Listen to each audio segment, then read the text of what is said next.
Bismillahirrahmanirrahim. Wa an Ubay bin Ka'b, dan hadis riwayat dari sahabat Ubay bin Ka'ab radhiyallahu anhu, semoga Allah ridha kepadanya. Qala, dia berkata, kana adalah rajulun, seorang laki-laki, la a'lamu, yang aku tidak mengetahui, yang aku tidak tahu, rajulan, laki-laki yang lain, ab'ada, yang paling jauh perjalanannya, minal masjidi, dari masjid, minhu, daripadanya. Wa kana, dan adalah dia, la tukhti'uhu salatun, la tukhti'uhu, tiada tertinggal baginya, salatun, salat berjamaahnya. Qala, dia berkata, faqila, lalu dikatakan, lahu, kepadanya, kepada si rajul, au qultu lahu, atau aku berkata kepada si rajul itu, yakni rajulun ab'adu minal masjid. Law ishtaraita, lau, seandainya, ishtaraita, kamu membeli, himaron, keledai, tarkabuhu, yang kamu naiki ia, fizzulma'i, di dalam kegelapan, wa firramdoi, dan di dalam cuaca panas. Kegelapan artinya waktu malam, romdo, cuaca panas. Ini dari Ramadan, ini di sini romdo. Qala, dia menjawab, rajul itu menjawab, ma yasurruni, ma yasurruni, alangkah sudah menyenangkan bagiku. Ma yasurruni, alangkah sudah menyenangkan bagiku. Kalau bahasa orang sekarang, enjoy aja kali. Anna manzili, bahwasanya rumahku yang jauh ini, ilal masjidi, menuju kepada masjid, ini sesungguhnya aku, uridu, menghendaki aku menginginkan, ayyuk taba, agar dicatat, li, bagiku, mamsyaya, perjalananku, ilal masjidi, menuju ke masjid, waruju'i, dan kembaliku, idza raja'tu, apabila aku kembali dari masjid, ila ahli, kepada keluargaku. Faqala Rasulullah sallallahu alaihi wasallam, maka bersabda Rasulullah sallallahu alaihi wasallam, qad jama'allahu laka dzalika kullahu. Qad jama'a, sungguh Allah, qad jama'allahu, sungguh Allah telah mengumpulkan pahala, laka, bagimu, dzalika, yang demikian itu, kullahu, seluruhnya. Rawahu Muslimun, meriwayatkan hadis Imam Muslim. Bapak-bapak, hadirin dan saudara-saudara, masih tentang masjid, ya. Dari orang yang membangun masjid, kemudian fisik bangunannya masjid, sekarang orang-orang yang memakmurkan masjid. Orang-orang yang memakmurkan masjid berarti orang itu berada di dalam masjid. Sebab salah satu dari 7 golongan orang yang besok di akhirat itu bakal mendapati teduhan, bakal mendapati payung di saat orang dalam kesulitan, di antaranya adalah rajulun qalbuhu mu'allaqun bil masajid. Orang-orang yang hatinya bergantung di masjid. Arti orang yang hatinya bergantung di masjid adalah orang itu senantiasa memperhatikan waktu, sehingga dia tiap 5 waktu itu mondar-mandir ke masjid. Itu makna rajulun qalbuhu mu'allaqun bil masajid.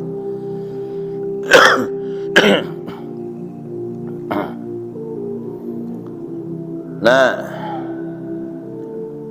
yang terbaik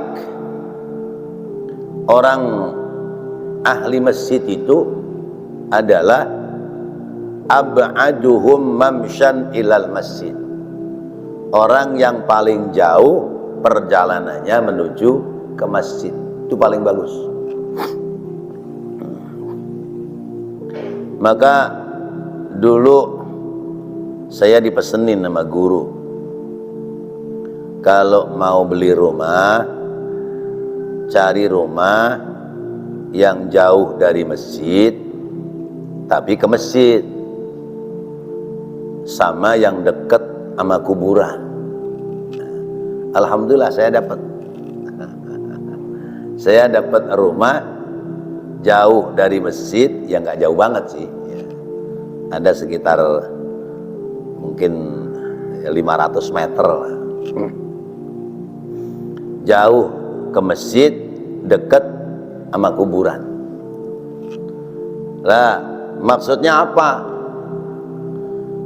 Orang rumahnya jauh dari masjid, tapi dia rajin ke masjid. Orang yang rumahnya jauh dari masjid tapi rajin ke masjid, berarti jalanannya menuju ke masjid itu lebih panjang, lebih jauh. Langkahnya ke masjid lebih banyak. Kenapa beli rumah dekat kuburan? Emang kebagiannya di situ. Orang yang rumahnya dekat kuburan itu biasanya sering ingat mati, karena hampir tiap hari bahkan tiap hari itu bisa beberapa kali orang digotong untuk dimasukkan ke dalam kuburan. Apalagi zaman Covid ya. Zaman Covid sehari bisa 6, 8, 12 ya. Nah, dengan sering melihat orang dimasukkan ke liang lahat supaya kita ingat mati.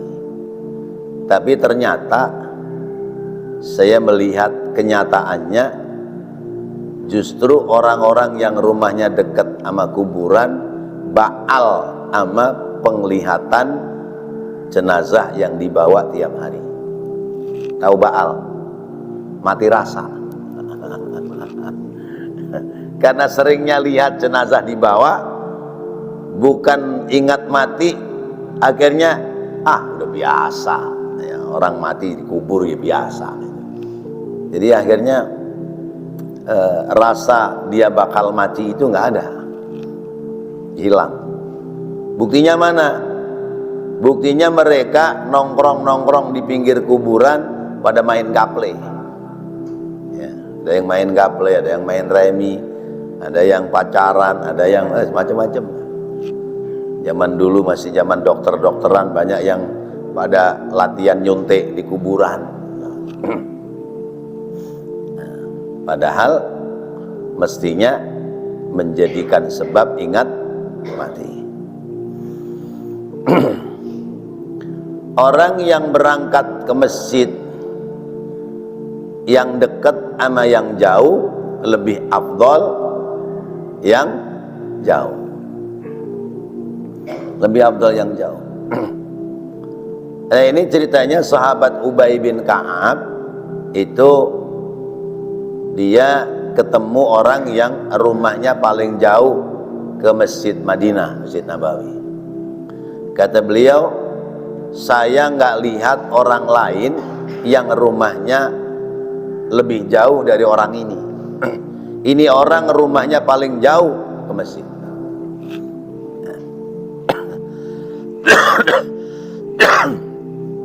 Di Masjid Al-Amaliyah ini rumahnya yang paling jauh siapa?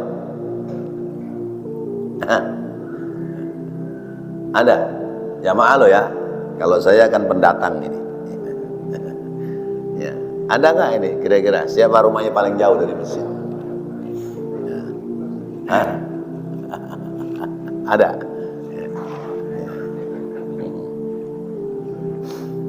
Nah ini orang rumahnya paling jauh.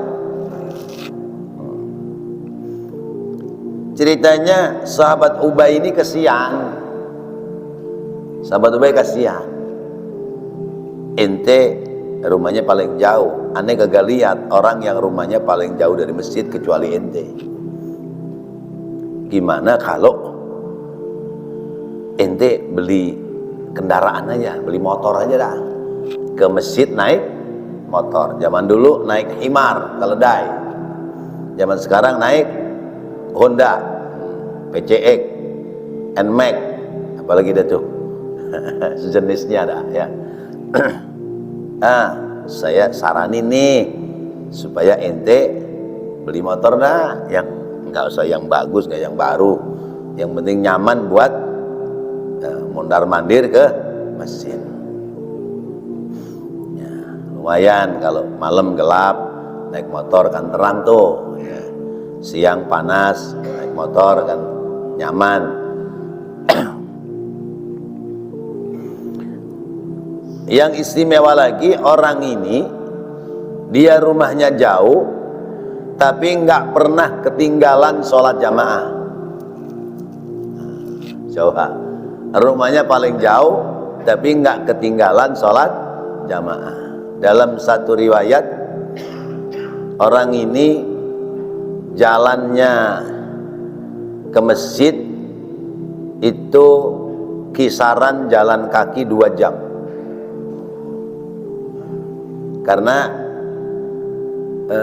Rasulullah mendatangi rumah orang ini dari selesai sholat subuh baru sampai di rumahnya, ya sholat subuh dan zikirnya, baru sampai di rumahnya itu matahari sudah 3 perapat. Ya, berarti kira-kira jam 8 jam 9. Kalau sekarang subuh jam berapa? Jam 5, setengah 5 ya. Ya, sebut aja jam setengah 5. Itu baru sampai di rumah orang itu ketika matahari sudah naik tinggi. Jam 8, jam 9. Jam 5 sampai jam 9 berapa tuh? Ya, 3 jam ya. Ya kurang lebih 2 jam atau 3 jam perjalanan. Jalan kaki. Dia jalan kaki berangkat menuju ke masjid. Perjalanan jalan cepet deh tuh 2 jam tapi nggak pernah ketinggalan sholat. Bisa kita bayangkan kalau misalnya zuhur itu 12 seperempat atau 12:10 menit, 2 jam sebelumnya dia harus sudah sampai, berarti dari rumah jam berapa? Jam 10. Bapak pernah nggak mau sholat subuh, mau sholat zuhur berangkat jam 10 dari rumah? Ala boro-boro. Biasanya mah kalau udah komat baru jalan dah. Masya Allah. Ini orang perhatiannya sama sholat sungguh luar biasa. Jadi sahabat Ubay ini kesian. Bahasa orang kita udah beli motor dah, berkurang-kurang ya saya bantu dah, tambahin duit. Apa kata dia? Ma yasurruni anna manzili ilal masjid inni uridu ayyuktaba li mamsyaya. Inni uridu ayyuktaba li mamsyaya ilal masjid wa ruju'i idza raja'tu ila ahli. Bahasa orang sekarang ya, gua enjoy aja sih biar kata jalan kaki ya, enjoy aja. Ya, rumahku jauh menuju ke masjid itu memang aku seneng, aku pingin perjalananku dari rumah ke masjid dicatat pahala oleh Allah. Pulangku dari masjid ke keluarga dicatat lagi pahala oleh Allah. Apa jawab Rasulullah? Qad jama'allahu laka dzalika kullahu. Sungguh apa yang menjadi cita-citamu, harapanmu itu Allah sudah kumpulkan seluruhnya pahala untukmu.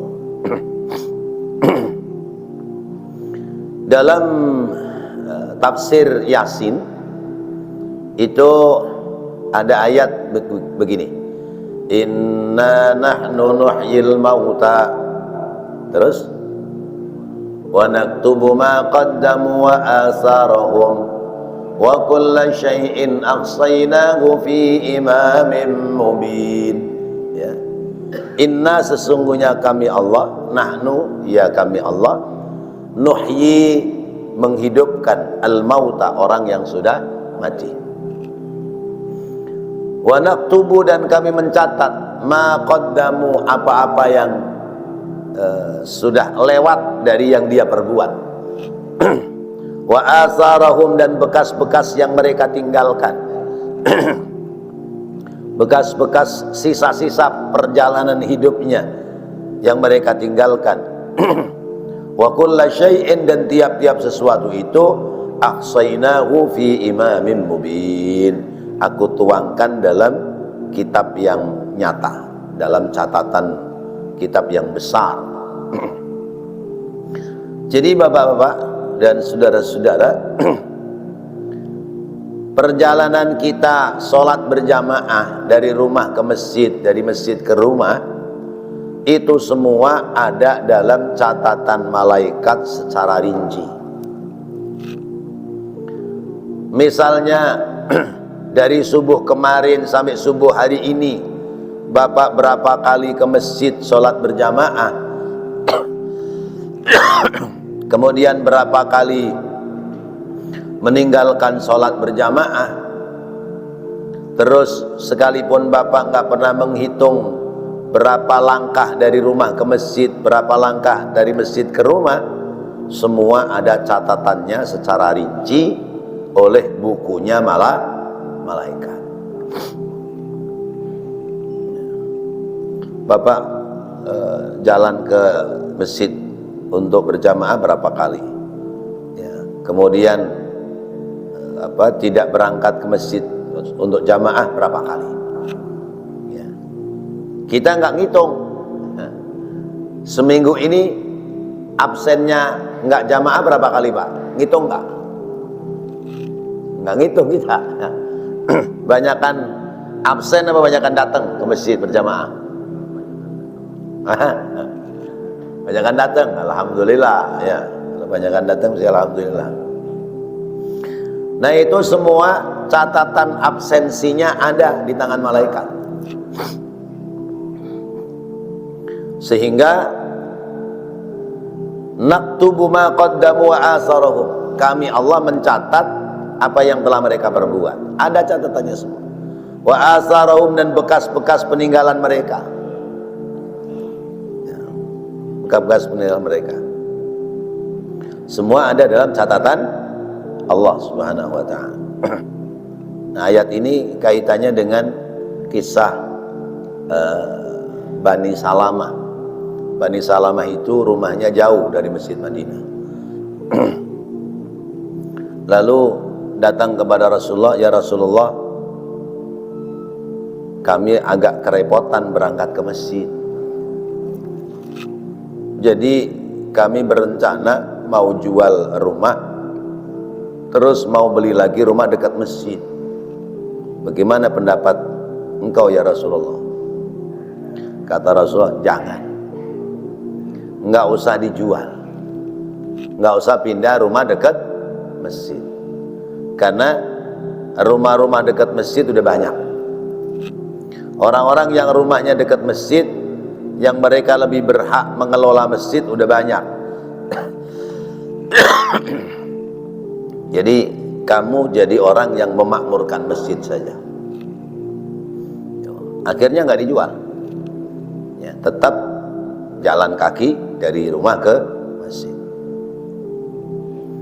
Nah, terkait dengan orang-orang yang rumahnya dekat masjid, itu pertahankan, ya. Pertahankan rumah itu, jangan sampai pindah tangan sama orang lain. Karena walau bagaimanapun orang punya rumah dekat masjid itu ada berkahnya. Ada berkahnya nggak? Orang rumah dekat masjid ada berkahnya. Ada berkahnya. Umpamanya masjid membutuhkan bantuan tempat, kita rumah dekat masjid bisa memfasilitasi. Oh, ada tamu orang jauh yang harus nginep di masjid, udah dah, nggak usah tidur di masjid dah, tidurnya di rumah saya. Nah, misalnya begitu. Umpamanya fasilitas masjid lagi rusak, maka orang-orang yang rumahnya dekat masjid bisa, ya, menjadi manfaat sementara fasilitas jamaah. Oh, ini mesin airnya masjid lagi rusak. Ya udah Pak, ini keran saya ada ini. Silakan kalau mau wudu ke sini. Berkah nggak? Berkah. Berkahnya orang rumah dekat masjid. Ini berkah karena rumah-rumah orang dekat masjid menjadi fasilitas untuk orang ibadah. Berkah lainnya apa? Kalau motong hewan korban, misalnya masjid sempit untuk mengelola daging korban, kemana itu daging natanya? Di mana? Di rumah-rumah orang yang dekat masjid. Nah, ini kan berkah. Kira-kira dapat bagian nggak tuh yang rumah dekat masjid yang dijadikan fasilitas ngurusin daging korban? Dapat. Tuh berkahnya dunia dapat. Berkahnya pahala yakin pasti ada. Maka kudu bersyukur orang-orang yang oleh Allah mendapati bagian rumah dekat masjid. Jangan sebaliknya, kayak orang daerah saya itu ada, ya. Orang rumahnya dekat masjid, kalau pagi marah-marah mulu, gara-gara terahim nih kepagian, ya. Bangunin orang kepagian gitu. Jadi saya ngantuk nih, mau kerja nggak bisa, apalah ini dan sebagainya gitu. Sampai satu cerita, orang lagi bangunin buat bangun sholat subuh,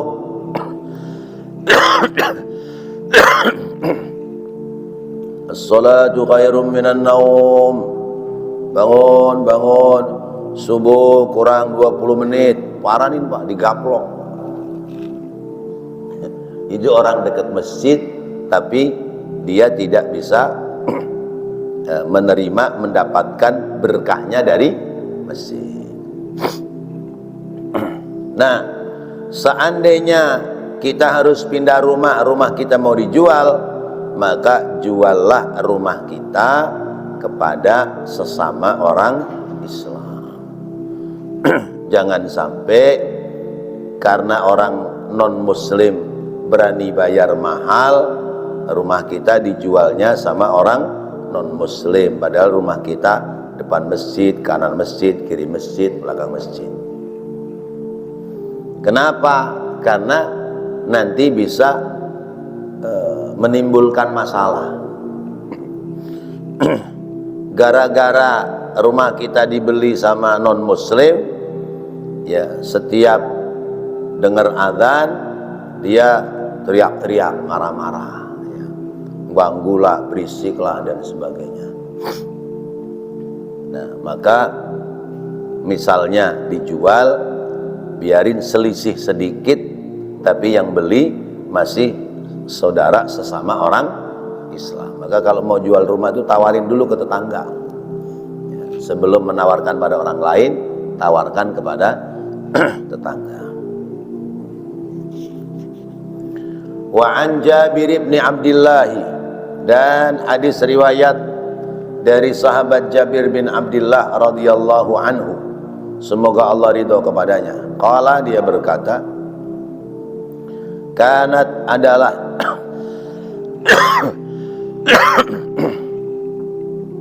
kanat adalah diyaruna, rumah kami, naiyatun, ya, naiyatun, terlalu jauh, minal masjidi, dari masjid.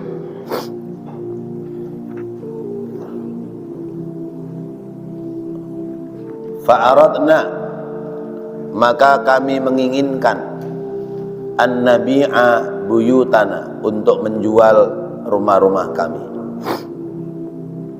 Fataqruba minal masjidi, lalu kami mendekat ke masjid, hanya mencari rumah yang dekat masjid. Fanahana Rasulullah sallallahu alaihi wasallam, lalu Rasulullah SAW melarang kami. Rasulullah melarang kami.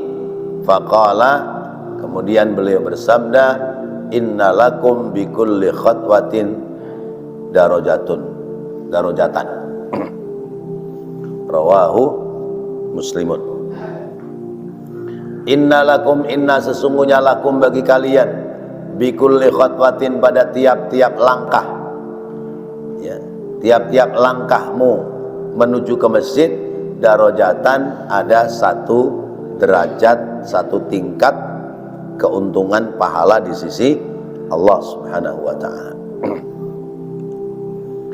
Jadi sesuai dengan tadi yang saya sampaikan dalam tafsir surat Yasin, ya, ada keluarga Bani Salamah yang mau jual rumah, mau pindah rumah dekat masjid, sama Rasulullah dilarang. Jadi bapak-bapak dan saudara-saudara, langkah kita menuju ke masjid itu ada catatan tersendiri. Yang paling jauh, yang paling banyak pahalanya, karena setiap langkahnya ada nilai kebaikan. Satu langkah kanan nilai kebaikan, ya. Langkah kiri penghapus dosa. Langkah kanan tambah pahala, langkah kiri menghapus dosa.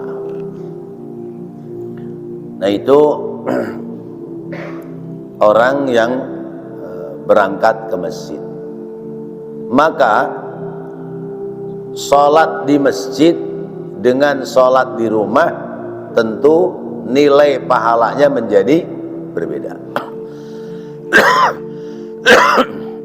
Ya Allah.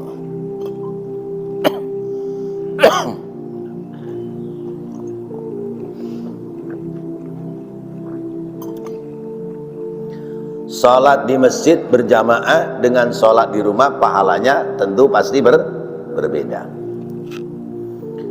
Banyak nilai perbedaannya, tidak sekedar pada tingkat salat berjamaahnya semata-mata, tapi juga pada langkah kita jalan menuju ke masjid. Gimana bapak-bapak, minat pahalanya biar banyakan? Ya udah, yang rumah dekat masjid jual, ya. Pindah rumah yang jauh dari masjid. Ada tuh di Palmerah itu, rumahnya dijual, dia pindah ke Parung, ya. Ya, pindah ke Parung.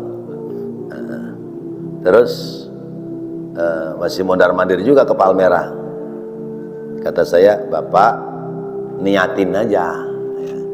Niatin Bapak ke Palmerah, karena dari dulu berjamaahnya di musola ini. Jadi kalau ke Palmerah niat mau datang sholat jamaah, biar pahalanya banyak. Karena biasanya begitu.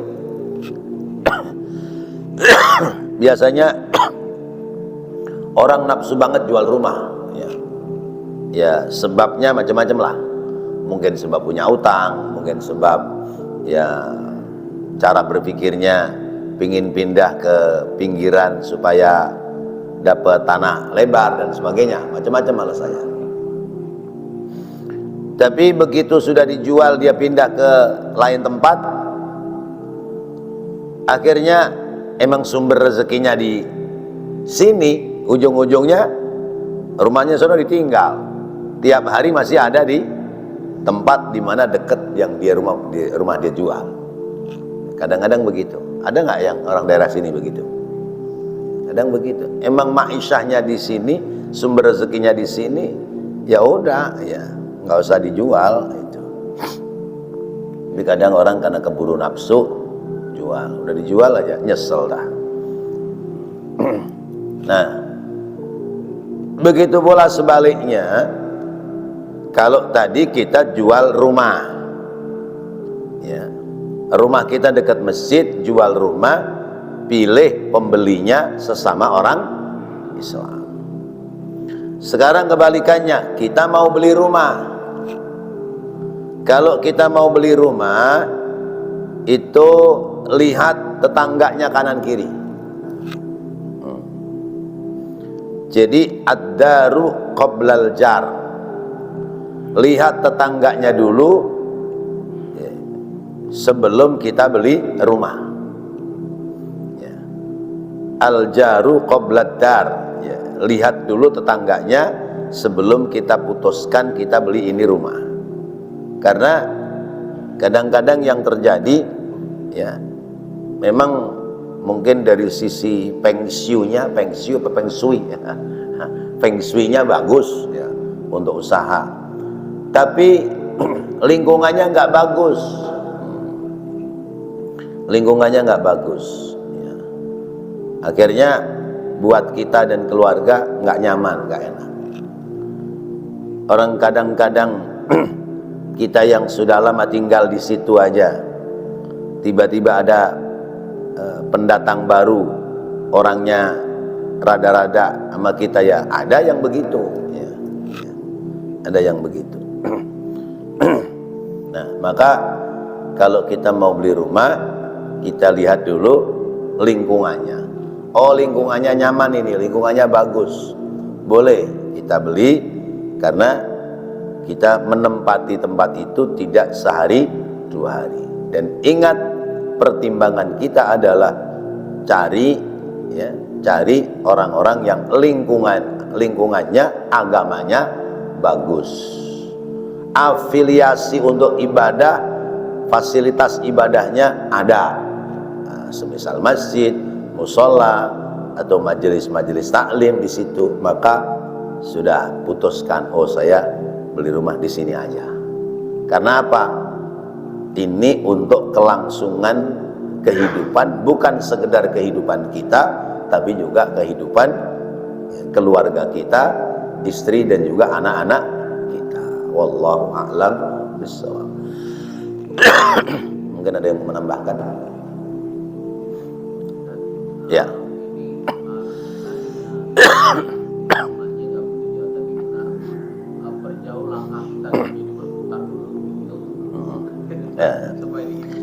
Rumah kita nggak jauh, tapi supaya dapat pahala banyak, jalan kita muter bagaimana?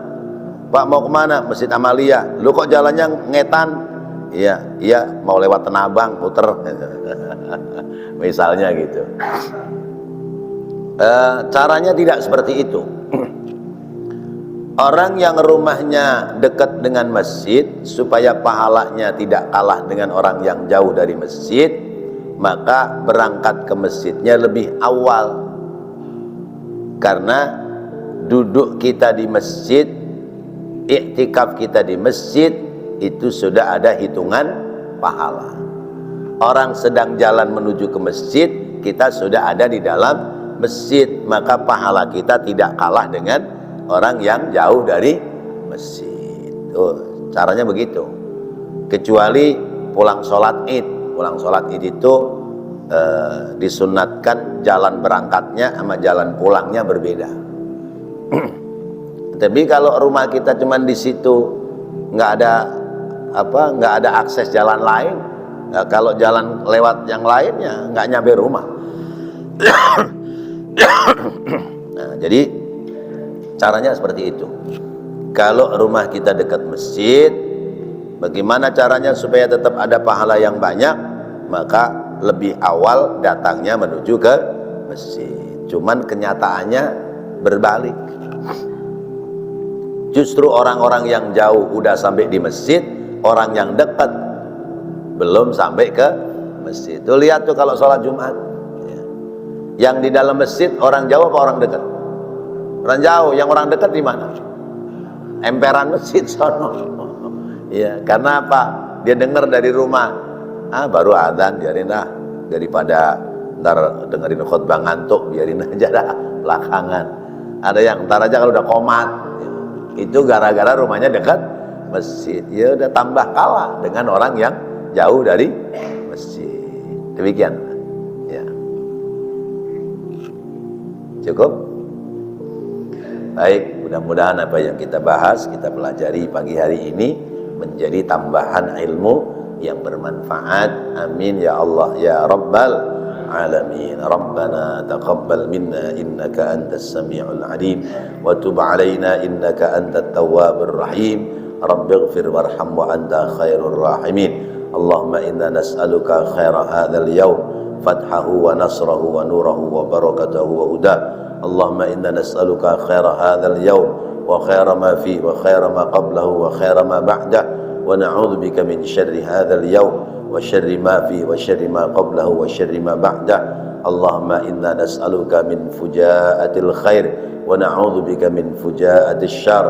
Allahumma inna nas'aluka khairal haya wa khairal mamah wa khaira ma baina dzalik wa na'udzu bika min syarril haya wa syarril mamah wa syarri ma baina dzalik. Rabbana atina fid dunya hasanah wa fil akhirati hasanatan wa qina adzaban nar.